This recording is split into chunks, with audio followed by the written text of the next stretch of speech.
ရန်ကုန်တကြံကိုတတိယလိုမော်လုံးရီပေါ်လှူစားတဲ့ vlog လေးဖြစ်ပါတယ်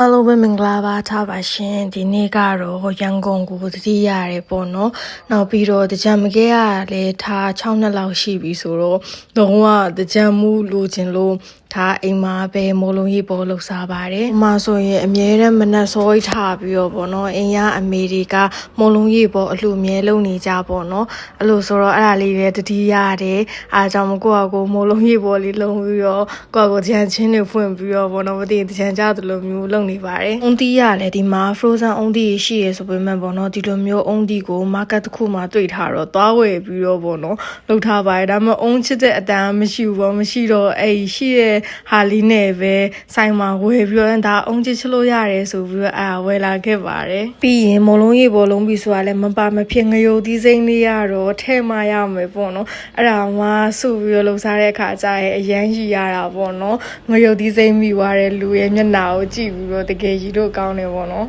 ပြီးရနဲ့ရနွေးဆူတဲ့ထဲကိုထားမော်လုံးရီပေါ်လေးတွေထည့်ပြီးတော့မော်လုံးရီပေါ်လေးအပေါ်တက်လာနဲ့စားဖို့ ready ဖြစ်နေပါပြီ။ကဲဒါကတော့ခုလုံးဝစစ်စစ်ဖိုင်ဖိုင်မော်လုံးရီပေါ်လေးရရှိပြီပေါ့နော်။ခြားတာအရန်